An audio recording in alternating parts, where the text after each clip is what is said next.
तो जीवनी शक्ति के विषय में हमने अगले लेक्चर में सुना कि जीवनी शक्ति असल में कैसे होती है, मनुष्य के अंदर किस प्रकार से काम करती है, वनस्पतियों के अंदर, जड़ चीज़ों में किस तरह से कैसे काम करती है।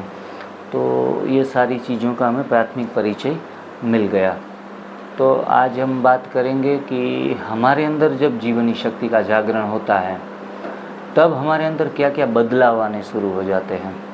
तो जीवनी शक्ति को एक भगवत सत्ता भी कहेंगे, परमात्मा की सत्ता, क्योंकि परमात्मा से ही अलग हुई ये हमारी शक्ति है, आत्मा रूपी शक्ति, जिनको हम जीवनी शक्ति या प्राण शक्ति कहते हैं। तो वो भगवत सत्ता का प्रगटीकरण होने से, जीवनी शक्ति का जागरण होने से हमारे जीवन के अंदर, शरीर के अंदर, मन के अंदर, बुद्धि के अंदर क्या क्या बदलाव आना शुरू हो जाते हैं। जैसे कि शरीर में स्वास्थ्य प्रकट होने लगता है। जब जीवनी शक्ति जागृत होती है तो शरीर में स्वास्थ्य प्रगटीकरण अपने आप होने लगता है और बीमारियों से, दवाइयों से मुक्त होना शुरू हो जाते हैं। यह पहला चरण है। फिर जीवनी शक्ति का जागरण जो है वो इंद्रियों के स्तर के ऊपर होता है। तब जाके इंद्रियों में थकावट लगना बंद हो जाता है या कम हो जाता है। जैसे हम पूरे दिन में जब हमारे अंदर गलत भोजन बहुत जमा पड़ा है, टॉक्सिक पड़े हैं, तो हम अनुभव करते हैं कि हमारी आँखें थक जाती है, हमारे कान थक जाते हैं, हम बोलने से जो हमारी एफिशिएंसी है बोलने की वो बहुत कम बोलने से ज़्यादा थकान आती है। तो ये इंद्रियों के लेवल के ऊपर थाक लगना शुरू हो जाता है। पुराने समय में मैं जब एनडीएस फॉलो नहीं करता था तब मुझे जब मैं सुबह से लेकर शाम तक ड्यूटी पे रहता था, जॉब पे जाता था, तो शाम होते होते आँखों में पानी बहना शुरू हो जाता था, आँखें इतनी थक जाती थी। फिर आँखों को एकदम 1-2 घंटा बंद करके उनको रेस्ट देना पड़े, आँखें लाल हो जाती थी। तो इंद्रियों के ऊपर बहुत थकान आती थी, क्योंकि सुबह दोपहर शाम पक्व भोजन का आहार लेते थे, गलत आहार। तो इनके कारण शरीर तो बीमार था, लेकिन इंद्रियां भी थक का अनुभव ज़्यादा करती थी। तो जब हमारी जीवनी शक्ति जागृत होती है सही भोजन लेने से और अलग अलग पहलू के ऊपर थोड़ा काम करने से, तो इंद्रियों के ऊपर थकान का होना कम हो जाता है या फिर बंद भी हो जाता है। अब तो पूरे दिन में कितना भी आप स्टडी करो, देखो, लेकिन आँखें थकने का नाम नहीं लेती है। रात को सोने से पहले भी आँखें नहीं थकी होती है, कान नहीं थकते हैं, मुख नहीं थकता है, या फिर थकान भी आती है, बहुत एक्स्ट्रा एक्सेस एफर्ट्स लगा देते हैं, तो कम समय में आराम करने से फिर से रिफ्रेश हो जाती है। तो हम अपने बदलाव सिर्फ बीमारियों के ऊपर नहीं देखेंगे। बीपी शुगर तो नियंत्रण तो फट से होने लगेगा, ये हो गया शरीर के ऊपर। फिर हम सोचेंगे अभी तो आँख भी थक नहीं रही है, आँखों की ऊर्जा भी बढ़ रही है। उल्टा 3-6 महीने हम कच्चे भोजन के ऊपर रह लेते हैं तो बाद में चश्मे की ज़रूरत भी बहुत कम पड़ती है, क्योंकि आँखों का अम्ल निकल जाता है। अम्ल निकलने से चश्मे के नंबर भी धीरे धीरे करके कम होने लगते हैं, आँखों का विजन और सुधरने लगता है। कई लोगों को 70-80 साल के होते हैं तो मोतिया आता है, मोतियाबिंदी, झामर जैसे आँखों के रोग आते हैं। तो इनमें 6-8 महीने कच्चा भोजन लेते लेते लोगों को मोतियाबिंदी का ऑपरेशन कराने की ज़रूरत नहीं पड़ती, क्योंकि टॉक्सिक अपने आप ही इंद्रियां छोड़ने लगती हैं। लेकिन आज हर किसी के पास इतना पैशन नहीं होता कि हम 6-8 महीने राह देख लें, क्योंकि डॉक्टर 1 घंटे में ऑपरेशन कर देता है और कचरा निकाल देता है, तो मोतियाबिंदी ठीक हो जाती है, देखना शुरू कर देते हैं। लेकिन उसमें रिस्क भी है, क्योंकि कई बार मोतियाबिंदी का ऑपरेशन अगर सफल नहीं हुआ तो आँखों की ज्योति भी चली जाती है। तो दोनों साइड से हैं, पॉजिटिव भी है, नेगेटिव भी है। और हमने क्या किया, मानो कि हम किचन में कचरा कर रहे हैं, उसकी जो नाली से दूसरी तरह कचरा आ रहा है, तो आपको बोला जाए कि आप साफ़ करो, तो आप जहाँ कचरा बह रहा है वहाँ से आप उठाकर बाहर फेंक देंगे, तो क्या होगा, 2-3 दिन के बाद फिर से जो जमा होगा, काम कचरा करने की जो क्रिया है वो तो हमने शुरू रखी है, फिर से दूसरी बार ज़रूरत पड़ेगी वो कचरा इकट्ठा करने की, फिर फेंकने की। तो ये क्रियाएं बार बार करनी पड़ती है। अभी जो होशियार और सयाने हैं वो समझेंगे कि हाँ, कचरा किससे हो रहा है, वहाँ से आ रहा है, वहाँ कुछ कचरा करने की जो मात्रा है वो कम कर दी जाए, या फिर थोड़ा सा ध्यान रखा जाए। मानो कि हम जो सिंक हैं उसमें से काट छांट कर जो भी कच्ची चीज़ें हो या पक्की चीज़ें हो उन बहा देते हैं अंदर ही, तो वो जाम हो जाता है। तो जो बहनें होशियार होती है तो वो समझती है कि हमें उस सिंक में जाने देना नहीं है, अलग से कोई प्लास्टिक की बैग में जमा करके बाहर फेंक दो, तो फिर बाद में नौबत आएगी नहीं कि जो वहाँ से कचरा सफाई करना पड़े। इस तरीके से मेडिकल लॉबी है वो आपकी इमरजेंसी को टाल देती है कि चलो आँखों में अम्ल आ गया, देखना बंद हो रहा है, आप उनको ऑपरेशन करके वो जो कचरा है वो आसपास से सर्जरी करके निकाल दो। तो आपको चश्मे के नंबर भी निकल जाते हैं, ऐसे ऑपरेशन भी करते हैं। लेकिन ये सिम्टम्स के ऊपर हमने काम कर दिया, सिम्टम्स जो आ रहा है उनके कारण के ऊपर हमने काम नहीं किया। मतलब सर्जरी करवाना, मोतियाबिंदी का ऑपरेशन करवाना, या फिर पुरुषों में प्रोस्टेट की तकलीफ़ होती है तो पेशाब का आना बंद हो जाता है, उनको पेशाब करने में तकलीफ़ होती है, यूरिन अच्छे तरीके से पास नहीं होता है, जमा हो जाता है, तो पेन और बढ़ जाता है। तो उन दौरान हमारे लिए मेडिकल लॉबी है वो एक अच्छा काम कर रही है, वो जल्दी से वहाँ से कोई ऑपरेशन करेगी। अभी तो लेज़र थेरापी भी आई है, लेज़र करके जो कचरा बीच में फंसा है उनको तोड़ देती है और उनका यूरिन फॉर्म में कन्वर्ट करके बाहर निकाल देती है, या फिर सर्जरी करके काट कर वहाँ से निकाल लिया जाता है, तो तुरंत ही पेशेंट को आराम मिल जाता है। लेकिन पेशेंट जो है वो ज़्यादातर पेशेंट, 100 में से 90-99 पेशेंट ऐसे हैं फिर कचरा जमा कर देते हैं। दूसरी बार नौबत आ जाती है कि फिर से ऑपरेशन करवा लो, डॉक्टरों को आप फीस दे रहे हैं तगड़ी मोटी, तो उनको भी ऑपरेशन करने में कोई आपत्ति नहीं है। जैसे हमने हर्निया में एक बार ऑपरेशन करवा लिया, आंतों की थैली है वो इनकी कैपेसिटी है एक, लेकिन हमने कैपेसिटी से ज़्यादा आंतों में भर लिया। 1 kg की जो बैग है उसमें आपने 1.25 भर लिया, तो क्या होगा, थैली थोड़ी मोटी और चौड़ी होगी, उनका शेप बिगड़ने लगेगा। तो सेम प्रक्रिया हमारे हर्निया के रोग में होती है कि हमने ज़रूरत से ज़्यादा भर लिया, ज़रूरत से ज़्यादा भर लिया, उसमें भी कोई दिक्कत नहीं है, लेकिन निकालने का जो था कचरा जो बह जाना चाहिए, निकल जाना चाहिए, वो पूरी तरीके से हमने निकाला नहीं जाने अनजाने में, तो वो थोड़ा थोड़ा डिपॉजिट होता गया। तो एक समय ऐसा आया कि बड़ी आंत में इतना वजन बढ़ गया और टॉक्सिसिटी इतनी बढ़ गई कि वो थैली फिर कहाँ से फटेगी। ज़रूरत की मात्रा से ज़्यादा बैग में कोई भी चीज़, फुग्गे में, बलून में भी हवा ज़रूरत से मात्रा से ज़्यादा हम भर लेते हैं तो अपनी साइज़ तो बढ़ा लेता है। एक समय ऐसा आता है कि वो फिर कहाँ से भी, जहाँ उनकी दीवार वीक हो गई है वहाँ से वो बलून फूटेगा और सारा हवा निकल जाएगी। वैसे ही कुछ कंडीशन हम अपनी बड़ी आंतों के साथ करते हैं, और उसमें भी खास करके अनाज और दालों और दूधों का सेवन कर करके वो डिपॉजिट ज़्यादा होता है। और एक समय ऐसा आता है कि आंतें जवाब दे देती है और इनको डॉक्टर लोग क्या कहते हैं कि भाई आपको हर्निया है और ऑपरेशन करवा लो, जहाँ से थैली टूटी है वहाँ से सिलाई कर देते हैं। वो ये नहीं कहते ज़्यादातर डॉक्टर कि भाई अब जो थैली है उसमें वज़न थोड़ा ज़्यादा भरने का आप बंद कर दो।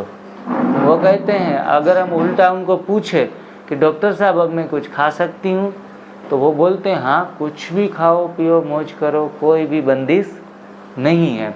तो हमें वो डॉक्टर भी प्यारा लगता है कि देखो उसने हमारा जो काम है वो अच्छे तरीके से कर दिया और कोई भी रिस्ट्रिक्शन भी नहीं रखी।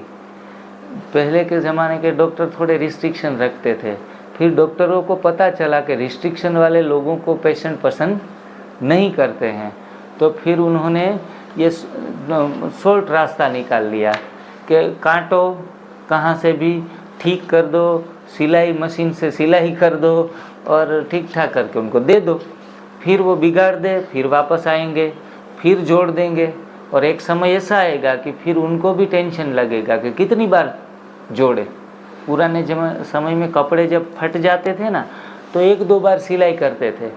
बार बार एकदम पुराना कपड़ा हो जाता है तो बड़े बड़े उसमें फिर वो नहीं लगाते, हम सिलाई नहीं करते, फिर उनको फेंक देते हैं। तो इस तरीके से डॉक्टर हमारे साथ ये करते हैं कि आपका जब तक 1-2 बार सिलाई कर देंगे, फिर कहेंगे कि अब हम गारंटी नहीं लेंगे और आगे मृत्यु भी हो सकती है। मैंने देखे हैं कि हर्निया के तीसरी बार अगर गलती से भी ऑपरेशन कराने जाएंगे तो डॉक्टर कहेंगे गलती से आपकी मौत भी हो सकती है, तो आप तैयार हैं तो हम आपको सर्जरी करेंगे। तो फिर हमें डर लगता है कि भाई नहीं, ये मौत का खतरा है तो हमें नहीं करवाना है। तो दूसरी बार भी डॉक्टर तो मना कर देता है कि भाई दूसरी बार भी हम सर्जरी इसमें नहीं करेंगे, सिलाई नहीं करेंगे। और हर एक चीज़ जो टूटी हुई है शरीर के अंदर, वो शरीर जोड़ने की क्षमता रखता है। ऐसे भी घबराना नहीं है कि शरीर कैसे जोड़ सकेगा वो चीज़ को। एक माताजी हमारे पास आई थी, उनको शादी हुए 18 साल हो गए थे। उनकी उम्मीद थी संतान की। आजकल के कलयुग में शादी करते हैं तो संतान की अपेक्षा तो रखते हैं।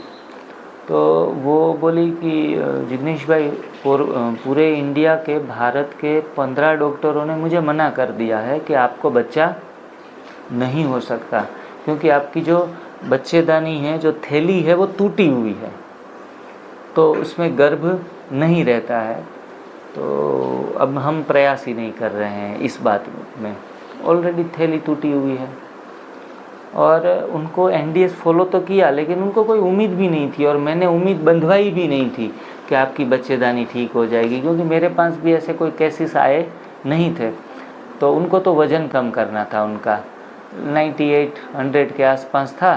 तो उसने लगभग 2-3 महीने में 18 kg वेट लॉस किया, एकदम सुंदर दिखने लगी। और अचानक से वो बहुत खुश हो के मेरे पास आई, बोला जिग्नेश भाई एक खुशखबरी देनी है। उनके लिए खुशखबरी थी। बोला मेरे पेट में 1.5 महीने का गर्भ है, डॉक्टर ने बताया 1.5 या 2 महीने का। तो जो हम 15 डॉक्टरों ने मना किया था वो परिणाम मुझे मिलना, तो ये तो वाकई ही चमत्कार हो गया एनडीएस से। मेरा कहने का मतलब है कि जब हम शरीर को मौका देते हैं, 4 बजे तक उपवास करती थी वो, सुबह से लेकर 4 बजे तक, तो उनकी बच्चेदानी ऑटोमेटिकली शरीर ने खुद ने ही सिलाई कर ली। तो शरीर के पास ये इनको कहेंगे साइंस की भाषा में रीजेन्यूटिंग पावर। हर एक, मानो कि आपका लीवर है, फैटी लीवर हो गया, फिर कई बार तो लीवर सिरोसिस होने से लीवर थोड़ा कम होने लगता है। कम होने के बाद जब एनडीएस करते हैं तो पूरा ग्रो होता है लीवर, और उसकी साइज़ जो आइडियल साइज़ होती है वहाँ पर आकर रुक जाता है। तो हर चीज़ शरीर की रीग्रो होती है अगर हम उनको मौका दें। तो मौका कैसे दिया जाता है? फास्टिंग करके, उपवास करके। उपवास नहीं करेंगे, स्वाहा स्वाहा इस यज्ञ में आहुति डालते ही रहेंगे, पका हुआ, कच्ची आहुति भी बहुत डालनी नहीं है। हमारे कैंसर के पेशेंट एक लंदन से थे, उनके पिताजी को कैंसर हुआ था। तो बोला पिताजी को भूखा नहीं रखेंगे हम, ये तो कमाल की है, उपवास आप 16-18 घंटे करने को कह रहे हैं, हम एनीमा चढ़वाएंगे लेकिन हमारे पिताजी को हम भूखा नहीं रख सकते, क्योंकि एक इमोशनली बॉन्डिंग होता है, तो भूखा नहीं रख सकते। माताजी को घर पे कोई भूखा रहने नहीं देगा, खा लो खा लो खा लो। यहाँ तो हमारे आसपास के स्वजन हितेच्छु है ना, वो हमें भूखा नहीं रहने देंगे, हमें रहना है तो भी। लेकिन काम ही हमारा भूखा रहने से होता है। अंदर जो भी सर्जरी होती है, रीजेनरेटिंग पावर क्रिएट होता है, अपने ऑर्गन फिर से नए बनना शुरू हो जाते हैं, वो सारी चीज़ें एनिमा लेने के बाद हम जो उपवास करते हैं, फास्टिंग देते हैं शरीर को, उनसे तो हर काम हो रहा है। तो इनके कारण इनको ये परिणाम मिला। और बाद में थोड़ा सा घर में ओपोजिशन होने से फास्टिंग बंद करवा दिया, एनडीएस बंद करवा दिया, पका हुआ खाने का शुरुआत कर दी, क्योंकि बच्चा है तो उनको पालन पोषण करने के लिए आपको खाना पड़ेगा। और फिर खा के 4-5 महीने के बाद वो गर्भ शरीर से निकल गया और अफसोस करते रह गए। तो ये चीज़ को आत्माओं को समझने में बहुत सूक्ष्म बुद्धि चाहिए इस चीज़ को समझने के लिए।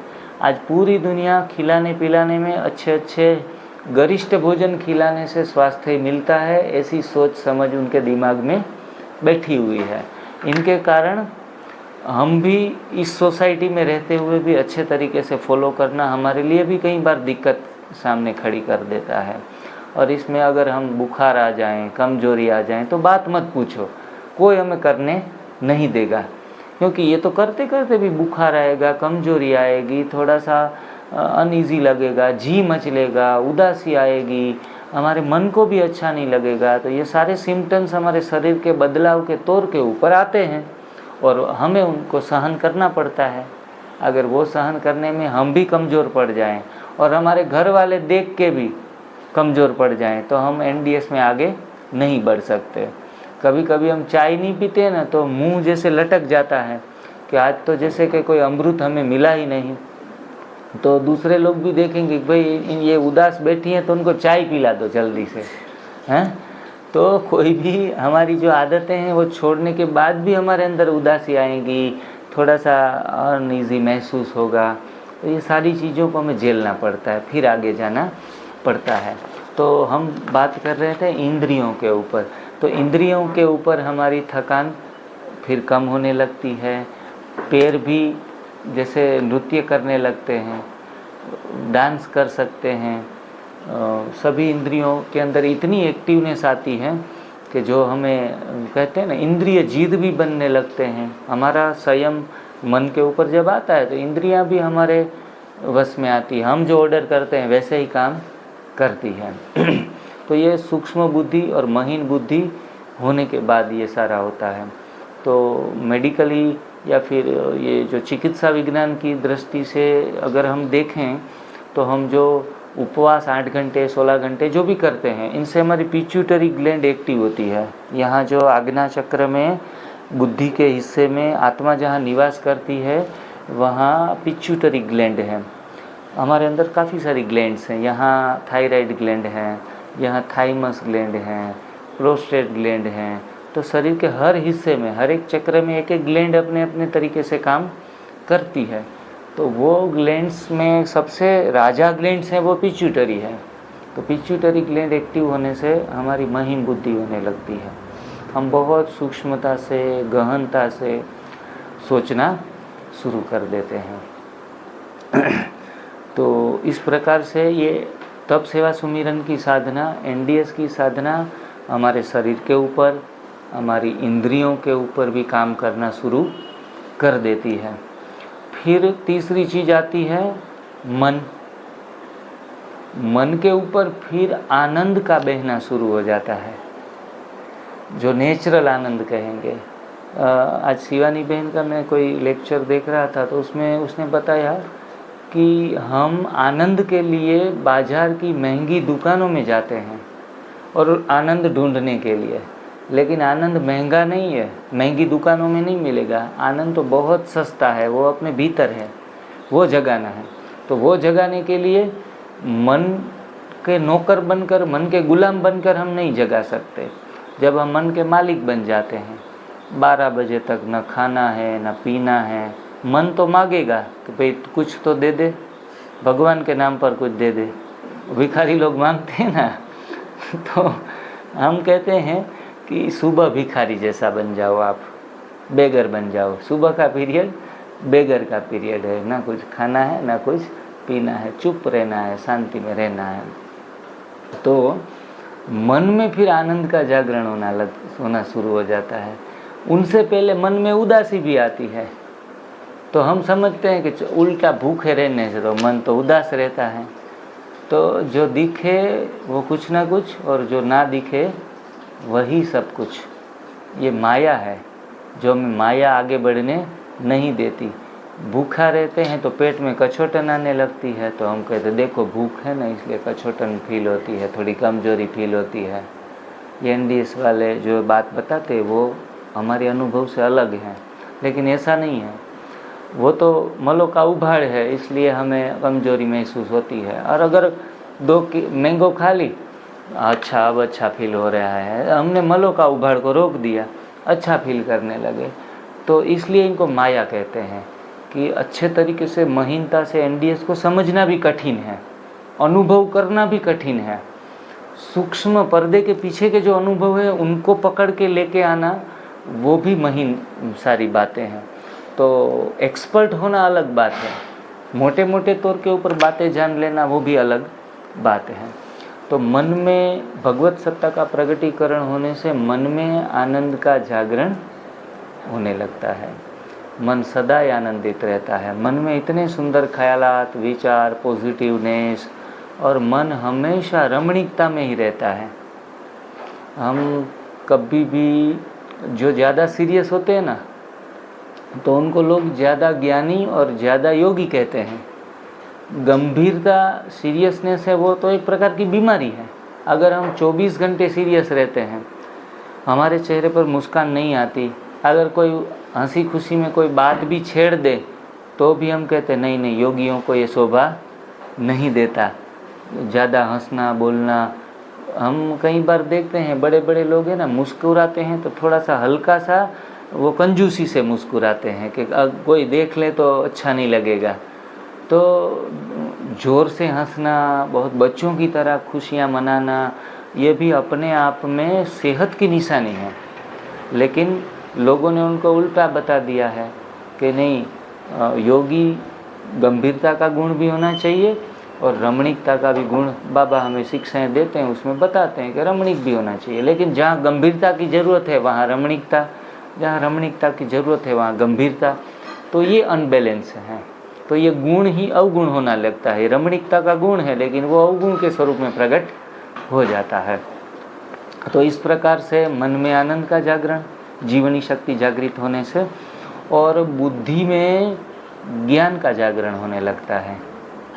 ज्ञान तो हमारे अंदर बहुत है बाबा के बच्चों में, लेकिन मैं समझता हूँ कि आत्मसात करने वाले बहुत कम लोग हैं।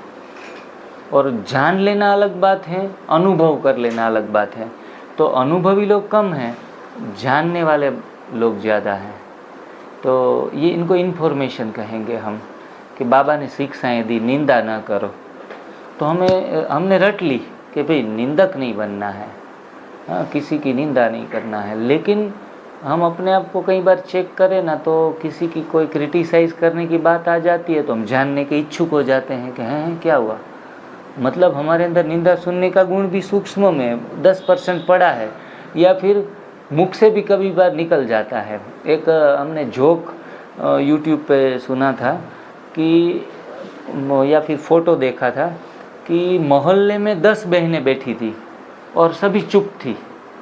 बोला इतना चमत्कार क्यों हो गया, 10 बहनें इकट्ठी बैठे और चुप रहे, कोई भी बात ना हो। क्योंकि 3-4 बहनें भी अगर इकट्ठी उनको बोल दिया जाए कि 1 घंटा चुप रहना है तो नहीं रह सकती, कहीं से भी बात निकल आएगी। बोला 10 बहनें इतनी चुप क्यों हैं? तो उसमें नीचे लिखा था कि आज मोहल्ले की सारी बहनें आ गई है, वरना क्या होता था 9 होती थी, 8 होती थी, तो जो नहीं होती थी उनकी चुगली करते थे। तो आज सारी बहनें इकट्ठा हो गई, तो चुगली करने के लिए कोई बचा नहीं, इसलिए सभी चुप थी। तो ऐसे जो भी सूक्ष्म में अवगुण पड़े हैं वो हमारे अंदर भी कैसे जन्म से पड़े हैं, तो कहीं ना कहीं जागृत हो जाते हैं।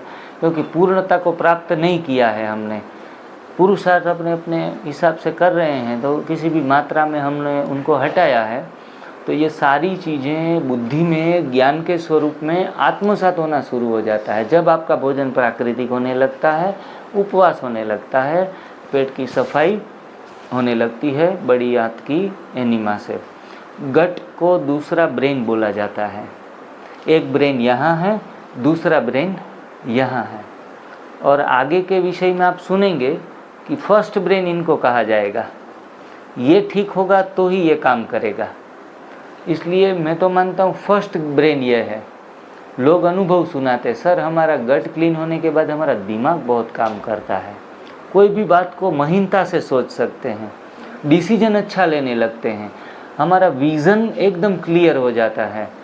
तो ये सारी चीज़ें क्यों होने लगती हैं? आज दीदी काफ़ी समय से कर रही है, इनको उनकी जहन में बैठ गया है कि ये एकदम बढ़िया है, तो इनका विज़न यहाँ से क्लियर हो गया।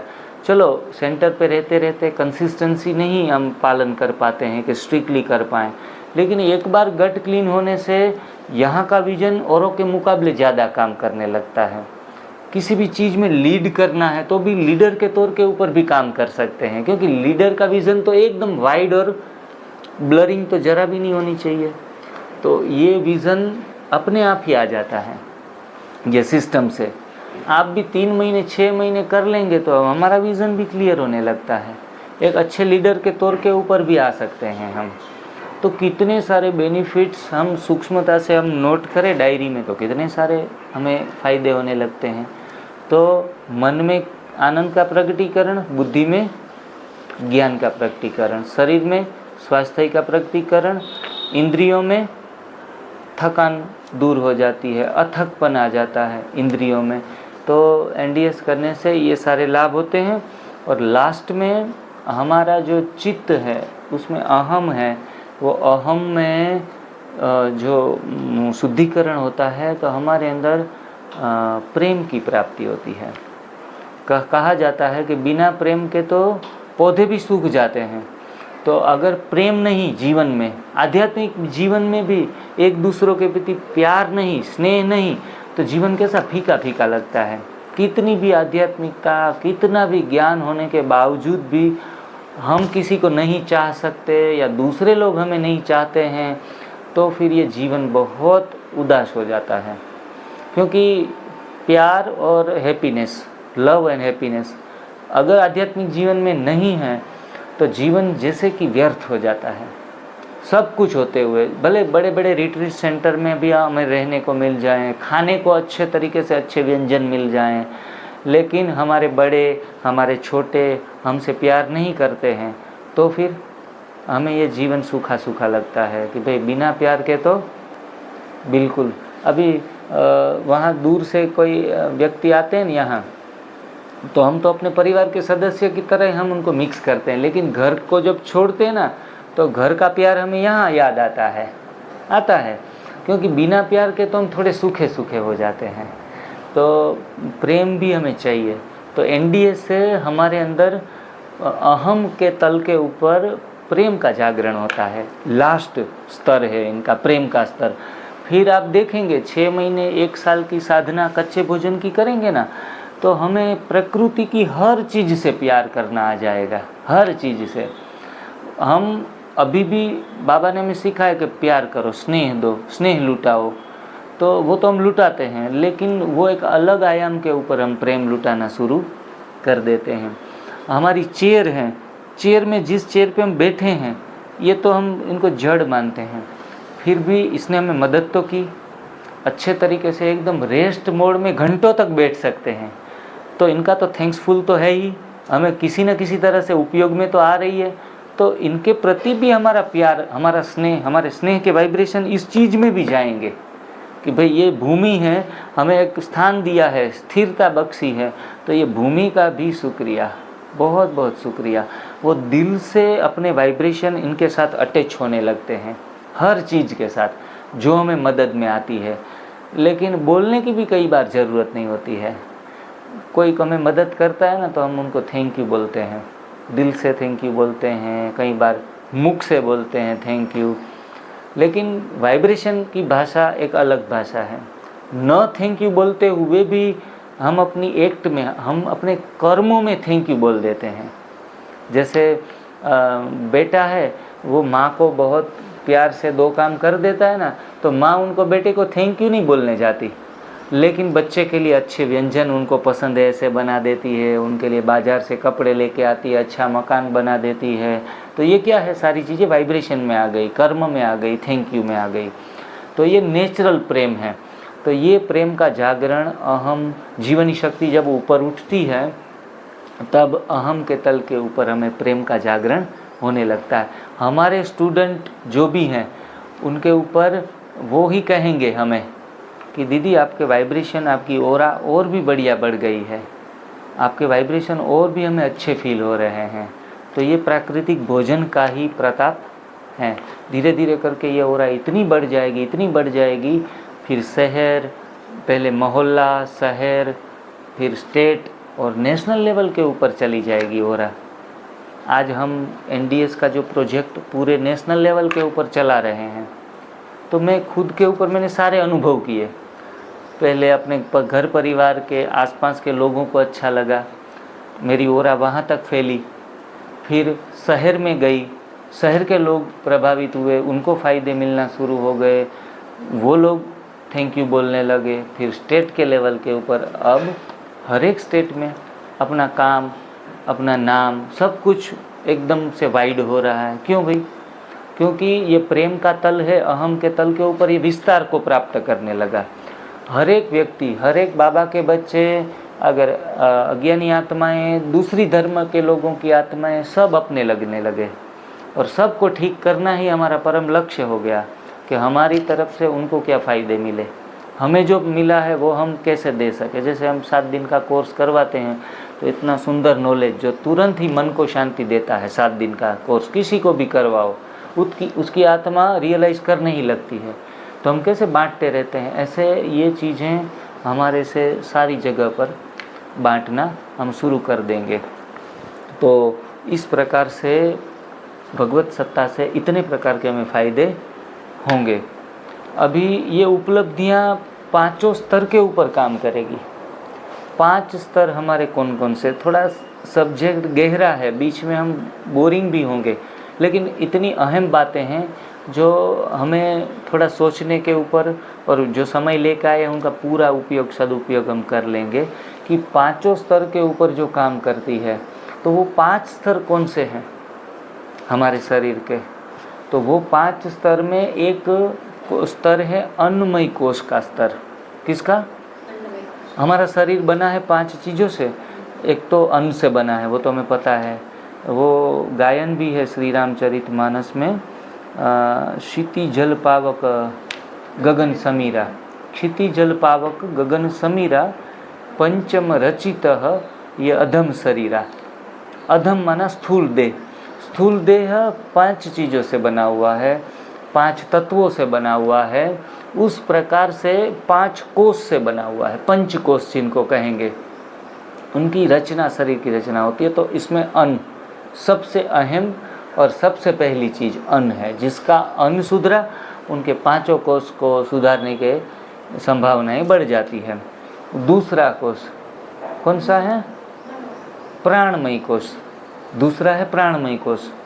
तो प्राणमयी कोष सुधरेगा, हमारे शरीर में आती जाती सांस जो है उसमें सुधार आना शुरू हो जाएगा। आप 10 दिन में भी फील कर पाएंगी कि पहले हमारी सांस कैसी चलती थी और ये कच्चा भोजन और एनिमा लेने से सांस कैसे चलती है।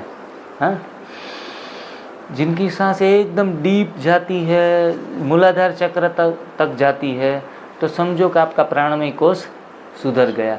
जिनकी सांस लेने से छाती तक ही जाती है या गले तक जाती है, तो समझो कि हमारा प्राणमय कोष सुधरा नहीं है। आपको सांस की तकलीफ है और 1 महीना करेंगे, पहले गले तक ही आकर फिर बाहर निकल जाती थी, फिर छाती तक जाएगी, फिर नाभि तक जाएगी, तब समझना कि अब हमारा प्राणमय कोष सुधर रहा है। फिर आपको बिल्कुल ही एकदम डीप ब्रीदिंग चलती रहेगी, क्योंकि अब न तेल है बीच में रास्ते में, न घी है, न चिकनाई कुछ भी है, मलाई नहीं पड़ी है, मक्खन नहीं पड़ा है, कुछ चीज़ें नहीं पड़ी है, तो अपने आप ही प्राणमय कोष ठीक हो जाएगा। अनाज भी ये ब्लॉकेज कर देता है, नली में कहाँ अनाज के दाने चोट उसमें वो इसोफेगस में पड़े हैं, तो भी सांस अच्छी नहीं चलेगी। तो बाद में अच्छे तरीके से हमारा प्राणमय कोष सुधरेगा। शुरुआत कहाँ से करनी है? अन्नमयी से करनी, फिर प्राणमयी सुधरेगा। अभी प्राण सुधरेगा ना, तो हमारे उनका असर मन के ऊपर जाएगा सीधा। जिनकी सांस छोटी छोटी होती है ना, उनके विचार भी एकदम तरंगित होते हैं, स्पीड में सोचते हैं और जल्दी से रिएक्शन दे देते हैं। आप उनको कोई अच्छी बात भी बोलने जाओ तो वो सोचेगी मुझे अपनी गलती दिखा रहे हैं, तो वो जल्दी से रिएक्ट करेगी कि मैं ये नहीं कहना, मैं ऐसे नहीं करती, मैं अब आपकी बात भी सुनने के लिए तैयार नहीं होगी। तो समझना कि उनका प्राणमय कोष और मनोमय कोष दोनों अभी गलत चल रहे हैं। जिन लोगों की सांसें एकदम डीप जाती है ना, उनका मन शांत होता है, सामने वाले की बात अच्छे तरीके से सुनते हैं, फिर उनके ऊपर चिंतन करते हैं, फिर रिएक्शन देते हैं। तो प्राणमय कोष सुधरने से मन में शांति आना शुरू हो जाती है। हम योग में बैठते हैं तो आप देख लो, गहरे योग में जब चले जाते हैं तो अपनी सांस को देखना, अपनी सांस एकदम धीमे और शांत बहाव होता है उनका उन दौरान, जब हमारा मन एकदम नीरव शांति का एहसास करता है। योग करने बैठे और मेहमान आने वाले हैं, भोजन बनाना है, झाड़ू पोछा बाकी है, दूसरे स्टूडेंटों ने कुछ ऐसा गलत बोल दिया था तो उनको जवाब देना है आज मेरे को, कितनी सारी बातें ट्रैफिक होती है, तब आप अपनी सांसों को देखना, वो शॉर्ट चलती होगी, वो सांसें शॉर्ट है। अब जब नीरव शांति में ज्ञान की गहराइयों में उतर चुके हैं, अंदर से शांत हो चुके हैं, तब सांसें लंबी चलेगी। तो लंबी सांसें चलने में अन्नमय कोश और प्राणमय कोश सुधर जाने के बाद हमारा मन शांत होने लगता है। तीसरा कोश सुधरता है मनोमय कोश। ये रूट है, भोजन काम कर रहा है मन तक, ये चीज़ें हम समझ रहे हैं। बाद में मनोमय कोश ठीक हो जाने के बाद मन स्वस्थ होने लगता है, तो हर चीज़ में खुशी ढूंढने लगता है, वो आनंद ढूंढने लगता है। फिर हम बोरिंग नहीं होंगे किसी भी बात में। कई बात किसी को 1 घंटे ऐसे ही फालतू बिठा दिया जाए तो वे बोर हो रहे हैं। बोर क्यों होते हैं? आप अकेले होते हैं, एकांत में होते हैं। अगर मन आनंद में है तो एकांत का मजा लेना शुरू कर देता है। हाँ, कई लोगों को भीड़ भाड़ में रहना अच्छा लगता है, 5 लोगों के बीच में ही रहे हैं, इसलिए अगर उनको एकांत दिया जाए तो उनको सजा लगती है ना, सजा। एकांत सजा भी है और मजा भी है। योगी आत्माओं के लिए एकांत में रहना वो मजा है, क्योंकि एकांत में हम खुद से अंदर से जुड़ पाते हैं, अंदर से अंदर उतर पाते हैं, भीतर की यात्रा और कर पाते हैं अच्छे तरीके से। हर एक व्यक्ति को 2-3 घंटा एकांत में रहना ही चाहिए। 24 घंटे में चलो 3 घंटा नहीं तो 2 घंटा तो कम से कम, जहाँ कुछ कोई न हो, परमात्मा के साथी के अलावा वहाँ तीसरी कोई चीज़ ही न हो। तो ये अगर हर रोज़ हमारा अभ्यास रहे तो हमारा अंदर का जुड़ाव, अंदर का बॉन्डिंग स्ट्रोंग रहेगा। तो 2 घंटे हमें कम से कम अभ्यास करने हैं। अगर गलती से हमें 8 घंटा अकेला रहना हो जाए तो हमको कितनी सज़ा लगेगी। माताजी को अभी आप नहीं थे ना तो अकेली रहती थी, तो मुझे बोलती थी, जिग्नेश भाई अकेले रह रह के तो मैं थक चुकी हूँ। क्योंकि 8 घंटा 10 घंटा अकेले रहना, झेल पाना, खुद को झेल पाना कठिन है। दूसरों को तो झेल पाते हैं, लेकिन खुद को, अकेले को इंसान नहीं झेल पाता। लेकिन जब हम परमात्मा से जुड़ने लगते हैं तब हमें एकांत मीठा लगता है। हमारी बीना बहन है ना, उनको अगर 10 घंटे एक कमरे में बंद कर दिया जाए ना, तो वो जब बाहर निकलेगी तो मुस्कुरा के निकलेगी। क्यों? उनको एकांत अच्छा लगता है। और इतनी सारी चीज़ें वो दिमाग से नई नई क्रिएट कर देती है, और हमें एनडीएस के कैंप को आगे लेके जाने के लिए उनके पास बेहतर से बेहतर आइडिया हो जाते हैं। लिख लेती है, कोई नोट्स कंप्यूटर में बना लेती है, मोबाइल में बना लेती है, क्योंकि एकांत का वो मज़ा ले रही है और अंदर गहरी उतर जाती है। तो एकांत में हमें रहने की आदत डालनी है। वो आदमी अंदर से जब स्ट्रोंग होने लगते हैं, मन से, बुद्धि से, तब हमें एकांत मीठा लगता है। मैं काफ़ी सालों से मैंने जॉब छोड़ दी, लगभग पिछले 10 साल से। तो मुझे परिवार वाले लोग, दूसरे लोग कहते थे कि जिग्नेश भाई, जॉब के बिना तो अभी 37 ईयर्स में आप निवृत्त हो गए, जॉब भी नहीं करते हो, तो आपको टाइम पास कैसे होता है? तो मुझे हंसी आती थी कि भाई टाइम पास मुझे करना ही नहीं पड़ता कि मैं वहाँ समुद्र किनारे बैठने जाऊँ, टाइम पास करने जाऊँ, दोस्तों के साथ घूमने चला जाऊँ तो मेरा टाइम पास हो जाए। मुझे अकेले में ही आनंद आता है। मुझे अकेला रख दिया जाए तो भी आनंद। मतलब हमारी योगी आत्माओं के लिए एक चीज़ कही जाती है कि मेले में भी आनंद लो और अकेले में भी आनंद लो। अकेले में भी मेले का अनुभव होना चाहिए। तो हम अकेले में भी मेले में हैं। जब आदमी अंदर से दुखी होता है तो मेले के बीच में रहते हुए भी अकेलापन आ जाता है। अंदर से दुखी है तो 10 लोगों के बीच में, मेरे को 98 में थोड़ा सा डिप्रेशन 6 महीने आया था। तब मेरे दोस्त लोग आते थे और कहते थे चलो जिग्नेश भाई हम घूमने जाते हैं समुंदर किनारे, पिकनिक में जाते हैं, क्योंकि उनको लगता था कि इनका मूड थोड़ा ऑन हो जाए। तो मैं सबके साथ चलता था, लेकिन ऐसा मैंने 6 महीना प्रयास किया। जब लोगों के बीच में होता हूँ ना तो मुझे लगता है जल्दी से मैं अकेला हो जाऊँ इन लोगों के बीच में से। हाँ, 1-2 घंटा वो बेचारे मेरा मूड ऑन करने का मेहनत करते थे और मेरा मूड अंदर से ऑफ था, तो मेले में भी अकेले। फिर वो मेरे को घर पे जब छोड़ के जाते थे तब मुझे अच्छा लगता था कि चलो ये अच्छा हो गया। क्योंकि अगर हम अंदर से दुखी होने की ही राह पसंद कर ली है तो हमेशा लोगों के बीच में भी खुश नहीं रह सकते और अकेले में भी नहीं रह सकते। तो प्रयास हमारे अंदर से हमें करना है कि हमें मेले में भी अच्छा लगना चाहिए, अकेले में भी अच्छा लगना चाहिए। तो ये कैसे आएगा? प्राकृतिक भोजन शुद्ध करो, इंद्रियों में से थकान दूर करो, मन में आनंद की प्राप्ति करो, बुद्धि में किसकी जागरण करना पड़ेगा? अहंकार का विलय करना पड़ेगा और ज्ञान की प्राप्ति करनी पड़ेगी।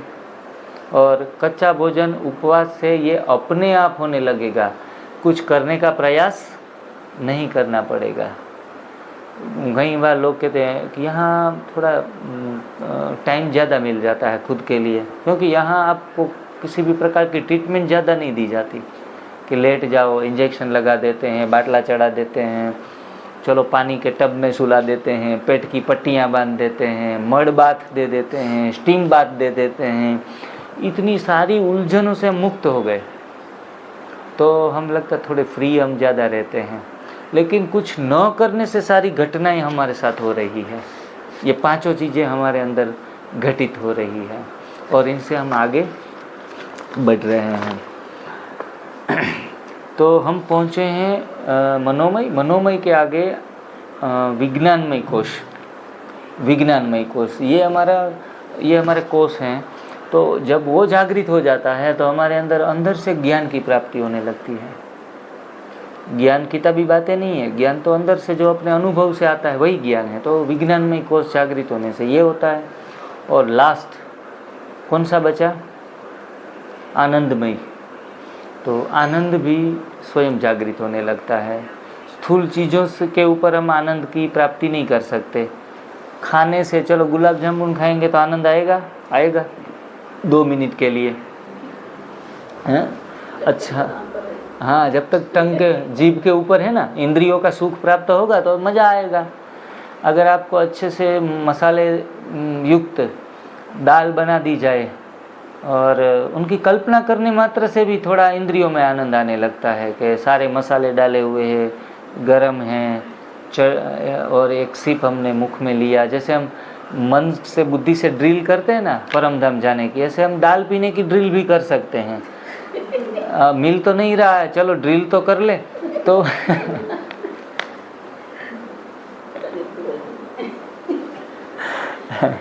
तो वही हॉर्मोन्स हमारे शरीर के अंदर जागृत होने लगते हैं और वही मज़ा आने लगता है। वैज्ञानिकों ने प्रयोग किए थे कि 5 लोगों को घुटनों का ऑपरेशन किया, तो सही में किया, और 5 लोगों को बेहोश करके थोड़ा सा अनकॉन्शियस करके ऐसे कर दिया कि आपका घुटने का ऑपरेशन हो रहा है, ये हमने ऐसे कर दिया, फिर करके दोनों में परिणाम एक ही मिले, क्योंकि काम हो गया मन के ऊपर। तो मन ने स्वीकार कर लिया कि हमारा घुटने का ऑपरेशन हो गया। आप जब वो हारमोनियम के 10 कलाकार को लिए, 5 कलाकार को हारमोनियम दे दिया गया और बजाने लगे, तो जो म्यूज़िक से अंदर हमारे हार्मोन्स चेंज होते हैं वो उसने फील किए। 5 लोगों को ऐसे बताया गया कि ड्रिल करवाई, उनको अफर्मेशन दिए गए कि चलो आपके पास अपना मन पसंदीदा हारमोनियम है, आप वो गिटार या हारमोनियम जो भी बजा रहे हैं उनका सुंदर सा एक म्यूज़िक वातावरण में फैल रहा है और आप एक अच्छे तरीके से लय से बजा रहे हैं। ऐसे हिप्नोटाइज करके उनको ऐसे कर दिया गया, उसने बजा ली और वो गिटार न होते हुए भी अंदर जो भी केमिकल चेंजेस आने लगे उनको भी। तो सारा खेल कहाँ का है? मन का खेल है। तो हम NDS करेंगे ना तो सिर्फ शरीर के तल के ऊपर नहीं करना है, मन को भी साथ में जोड़ के रखना है। मन का जुड़ाव ही ज़्यादा परिवर्तन लेके आता है। मन को जोड़ के नहीं रखेंगे तो परिणाम मिलेगा, ये भी गारंटी है, लेकिन परिणाम लंबे समय के बाद मिलेगा।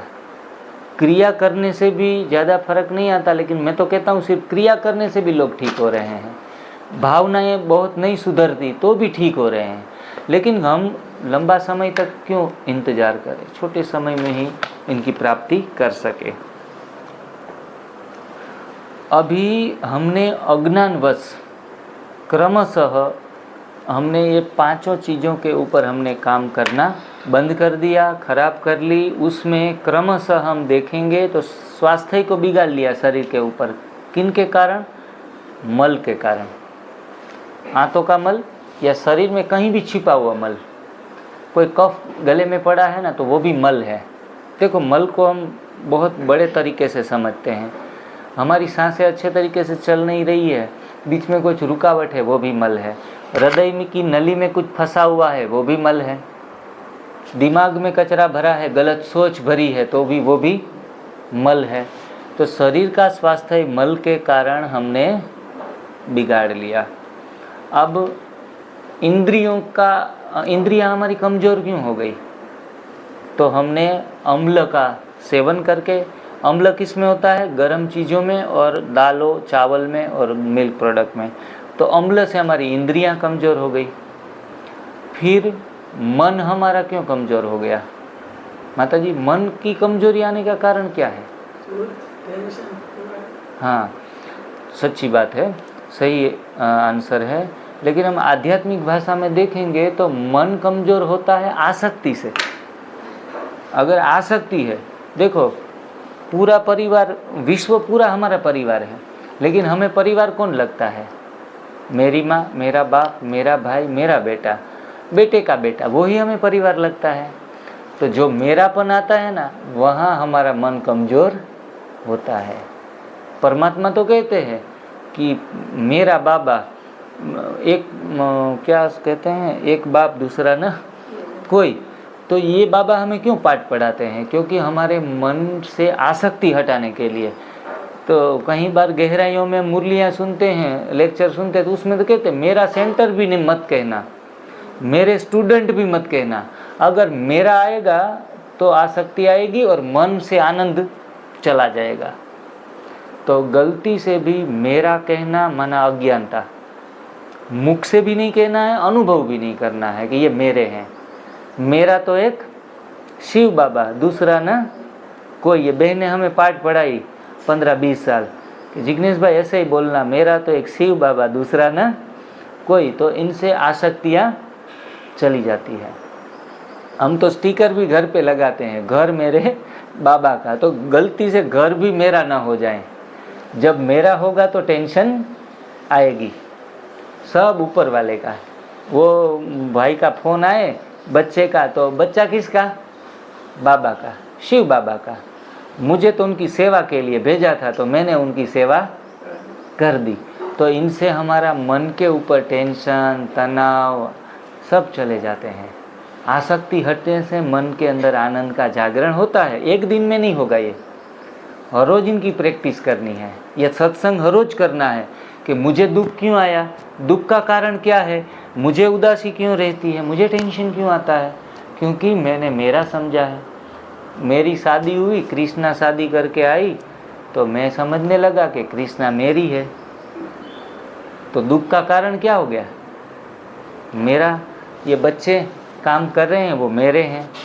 तो हमेशा मेरा कहने से हमेशा टेंशन आएगा। बाबा ने, परमात्मा ने उनको, मुझे उनकी सेवा करने के लिए रखा है। कृष्णा की या बच्चों की, या ये बहनें आती है तो उनकी सेवा के लिए मुझे रखा है। तो जगत का संबंध जो है वो कर्तव्य के साथ जोड़ना है, लेकिन हम जोड़ते हैं ममत्व के साथ। हमें ममत्व हो जाता है। कोई मेहमान ज़्यादा रुक जाता है ना, तो भी हमें, वो जाते हैं तो आंखों में आंसू आ जाते हैं, बहनें भी रोने लगती है। उनकी माताजी आती है तो वो कोई हमारे आबू से एक भाई आए थे, तो इनकी माताजी, बीना की माताजी तो फूट फूट कर रोने लगी कि हरीश भाई आप मत जाओ, आप और ठहर जाओ, आप जाएंगे तो हमें अच्छा नहीं लगेगा। क्यों? क्योंकि एक प्रेम भी अलग है और कई बार ममत्व भी हो जाता है कि बहनें आई तो बस अब आप जाने का नाम मत लो। तो ये बारीक चीज़ें हैं जो हमारे मन और बुद्धि के ऊपर प्रभाव डालती है। प्यार का संबंध परमात्मा से रखो, कर्तव्य का और सेवा का संबंध आत्माओं से रखो, तो हमारा मन सदैव आनंद में रहेगा। गीता दीदी आबू से आई थी, हमें बहुत अच्छा लगा, इतना आनंद किया, इतनी खुशी, 10-15 दिन हम नाचते रहे। तो फिर बोला जिग्नेश भाई हमें जाने के बाद अच्छा नहीं लगेगा, आप बहुत याद आएंगे। मैंने कहा हाँ दीदी, हमारा तो अलौकिक प्यार है, तो साथ में है तो और भी आनंद में है, और नहीं है तो उदासी नहीं आती हमें, हैं? आप चले जाएंगे तो एक मीठी सी याद रह जाती है हमारी जहन में, आत्मा के अंदर, लेकिन हम डेफिशिएंसी फील नहीं करते कि हमने छोड़ दिया ये चीज़ें। तो ऐसा हमारी मन की स्थिति को धारण करना है। तो मन से हमें क्या चीज़ें निकालनी है? आसक्ति निकालनी है। अहंकार कहाँ से निकालना है? बुद्धि से। बुद्धि के तल के ऊपर अहंकार आ जाए ना तो बात खत्म। तो फिर हमें मान की फीलिंग आएगी, अपमान की फीलिंग आएगी, ये सारी चीज़ें, नफ़े का पता चलेगा, नुकसान का पता चलेगा, निंदा की असर होगी, स्तुति की असर होगी। तो ये सारी चीज़ें बुद्धि में अहंकार के आने से, बाबा कहते हैं सबसे गहरा दुश्मन हमारा काम विकार, फिर क्रोध, फिर वो बाल बच्चे जो भी आगे पीछे जो हम गणत काउंटिंग करते हैं उसमें अहंकार, लोभ, ये सारी चीज़ें आती हैं। लेकिन बुद्धि कमज़ोर हमारी अहंकार से होती है। रावण के अंदर क्या था? अहंकार था। तो शक्तिशाली होते हुए भी उनको हार का सामना करना पड़ा। तो निमित्त भाव, निर्माण भाव और जो ये तीन चीज़ें हम बता, निरअहंकारी, निराकारी, निर्विकारी, निर्माण चित्त, ये सारी चीज़ें आती है ना, वो हमें धारण करने से हमारी बुद्धि कैसी होती है? क्लियर हो जाती है। हमारे टचिंग परमात्मा के साथ और अच्छे तरीके से हो जाते हैं। तो ये गहनता से हमें बुद्धि के ऊपर से अहंकार को निकालने का प्रयास करना है। हमारे एक बहन आई थी तो उनको किसी भाई ने कहा चलो आप भी लाइन में आ जाओ, सभी के साथ दर्शन करने में आपको भी लाइन में लगना पड़ेगा द्वारिका में। तो उनको लगा अरे आप ये सफ़ेद साड़ी का भी लिहाज नहीं करते, हम ब्रह्मा कुमारी है, समर्पित हैं, मुझे लाइन में आप खड़ा कर देते हैं। तो देखो अगर शरीर का सूक्ष्म भी थोड़ा सा भी देह अभिमान बचा है तो हमें लाइन में रहना भी पसंद नहीं आता है। तो ये सूक्ष्म में कहीं ना कहीं अहंकार काम करता है। तो हम क्यों वेट करें, हमें अलग से थोड़ा सा पर्सनल ट्रीटमेंट मिलनी चाहिए। तो और मिथ्या अपनत्व है वो अहम के तौर के ऊपर निकाल देना है, जो रोग, थकावट, चिंता, भय और वियोग के रूप में प्रकट होकर हमें मोहग्रस्त और मनुष्य को दुख और कलेश पहुंचाते रहते हैं। तो इससे मुक्ति पाने के लिए जीवनी शक्ति का प्रागट्य एवं उसे बराबर संपर्क बनाए रखने की हमें विशेष आवश्यकता है। और विशेष आवश्यकता हम इस विधि से पूर्ण कर सकते हैं। ये पांचों स्तरों के ऊपर विकार की जड़ें होती हैं और मूल जीवनी शक्ति को कार्य करने में बाधा डालती है। तो पूर्ण स्वास्थ्य प्राप्त करने के लिए सिर्फ भोजन के ऊपर नहीं, आगे के जो भी चरण मैंने बताए हैं ना, वो सारे चरण के ऊपर काम करना है। और मानव अपने स्वास्थ्यमयी, शक्तिमयी, आनंदमय, ज्ञानमय और प्रेममय स्वरूप को भूल बहिर्मुखी बन दिशाहीन प्रयत्नों के जंजाल में फंस जाता है। कोई ऊपरी ऊपरी तल के ऊपर सुधार लेता है, शरीर के तल के ऊपर या इंद्रिय के तल के ऊपर, तो बाकी के तल रह जाते हैं। तो आध्यात्मिक उन्नति एनडीएस करते करते भी नहीं कर पाते हैं। जिस शक्ति के रहते हुए जीवन का बोध होता है एवं अहम, बुद्धि, मन, इंद्रियां, शरीर अपना कार्य करने में समर्थ होते हैं, वहीं जीवनी शक्ति इनको कहा जाता है। तो शिशु जन्म लेता है तो उनको माता पिता कब अपनाते हैं? जब उनके अंदर जीवनी शक्ति है तो उसको गले लगाते हैं। अगर बच्चा मौत के साथ जन्मता है, सीधा जन्म लेते ही इनकी मौत हो जाती है, तो वो बच्चे को माता अपने पास नहीं रखती, लेकिन उनका ही बच्चा है, हाथ पैर आँखें सब कुछ है, फिर भी वो नहीं रखती है, इसलिए कि उसके अंदर जीवनी शक्ति नहीं है, उसके अंदर आत्मा नहीं है। तो महत्व आत्मा का है, महत्व जीवनी शक्ति का है। अगर वो उपस्थित हैं तो रखते हैं।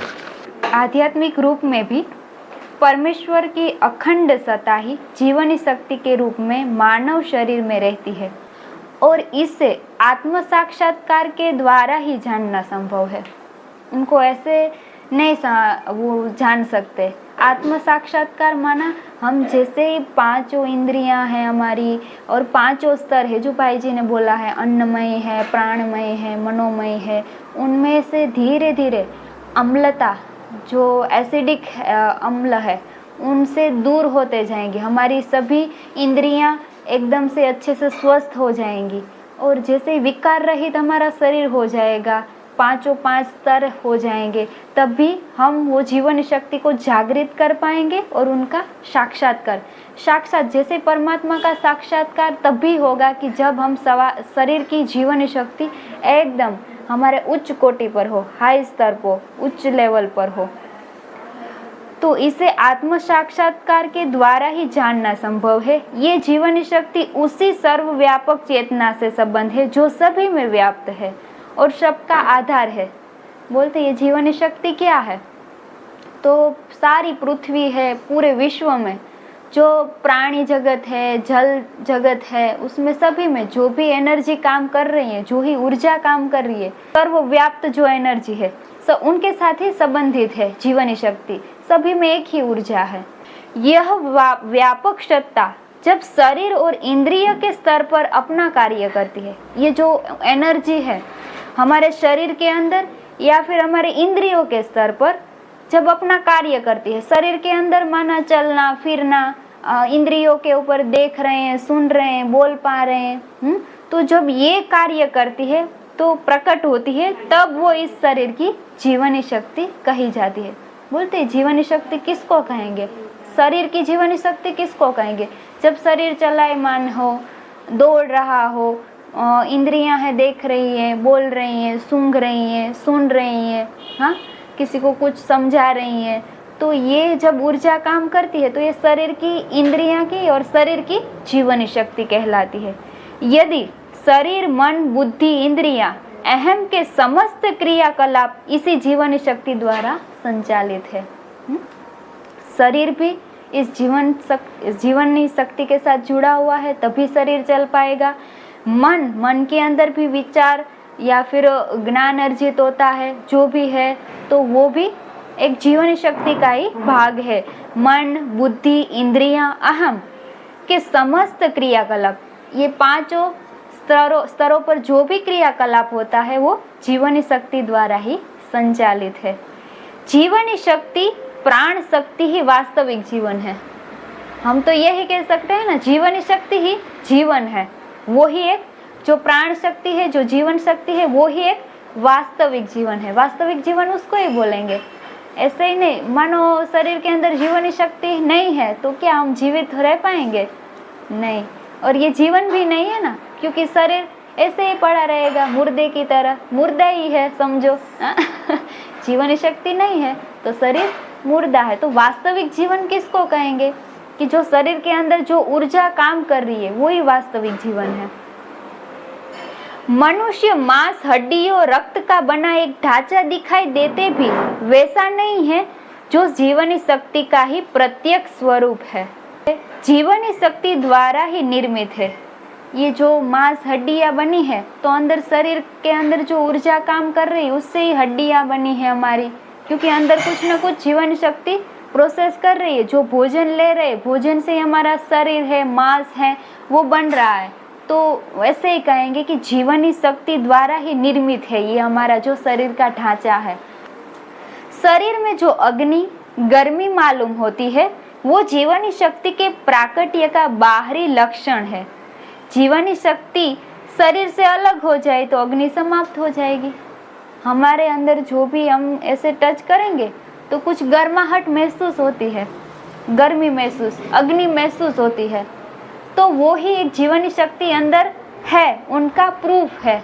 हाँ, तो क्या बोला है, शरीर में जो अग्नि गर्मी मालूम होती है वो जीवनी शक्ति का एक प्राकट्य का बाहरी लक्षण है।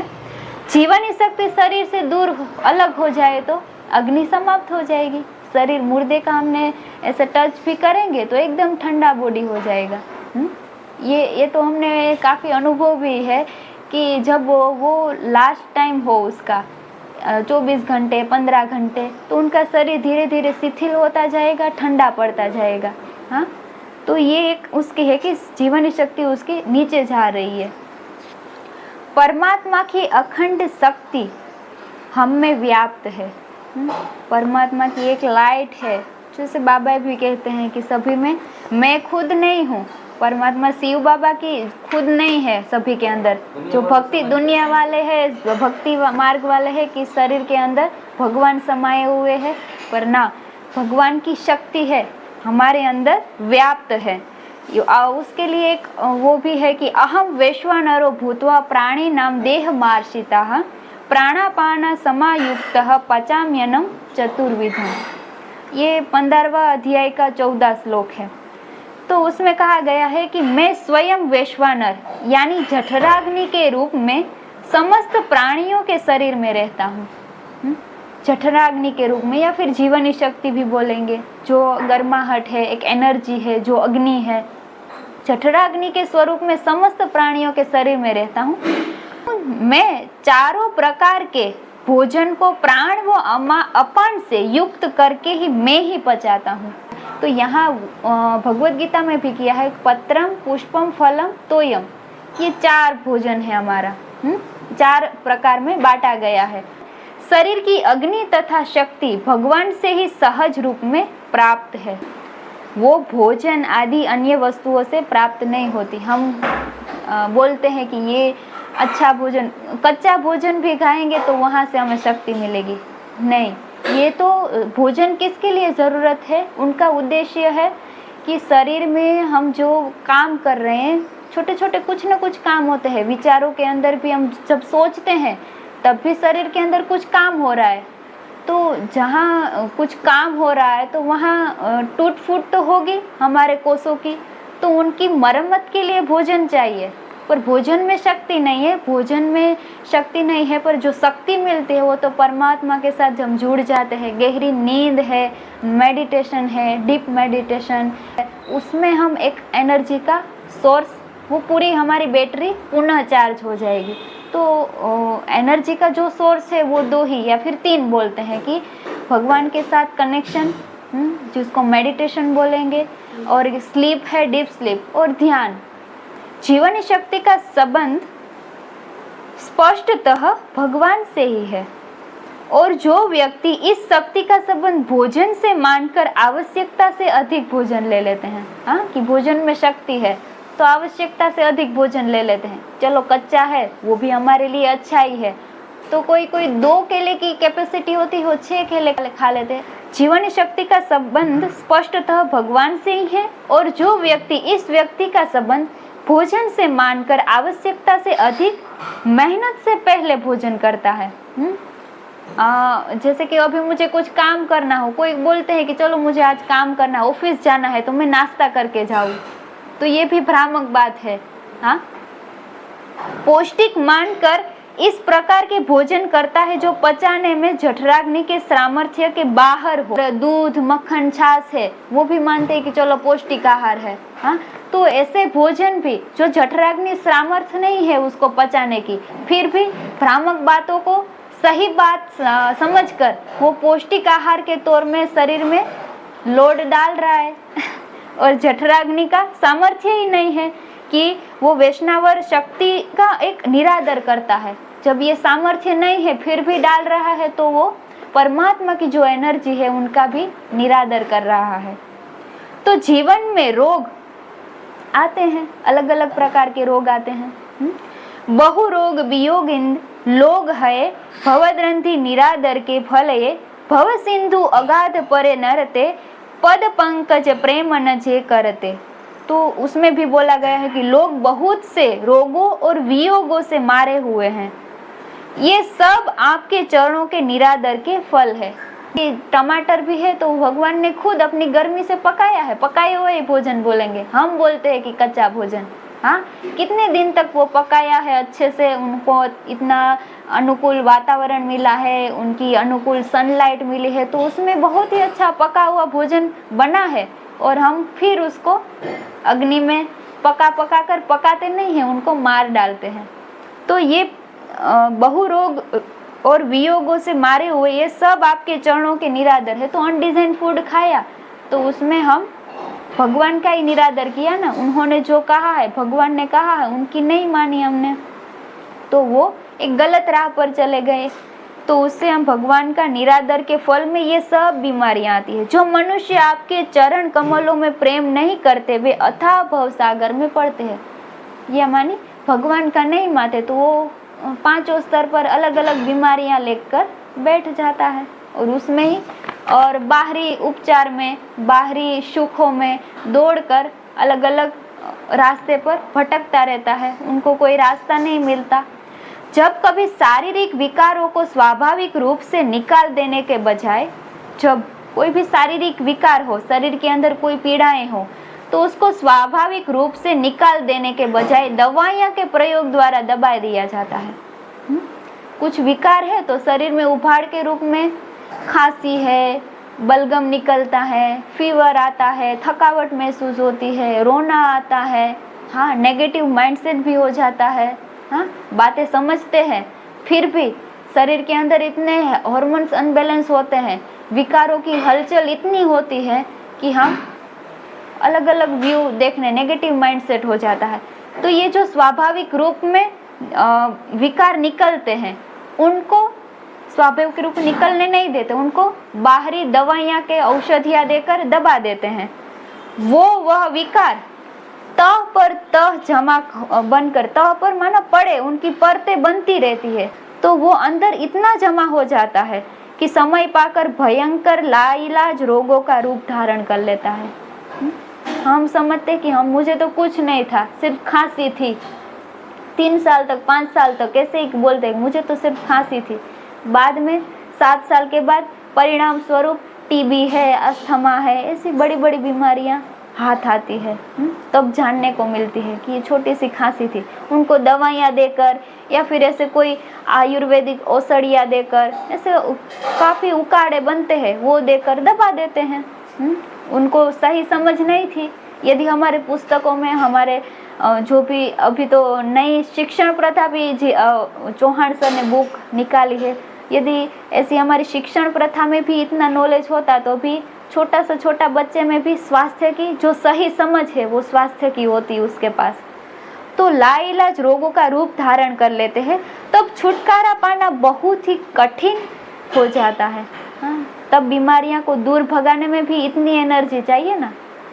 फिर भी ये नई भोजन प्रथा तो ये कहती है कि मानो आपने 15 साल इतना गरिष्ठ भोजन, गलत आहार खाया है, आप बस उसको 2 साल या फिर 3 साल दे दो।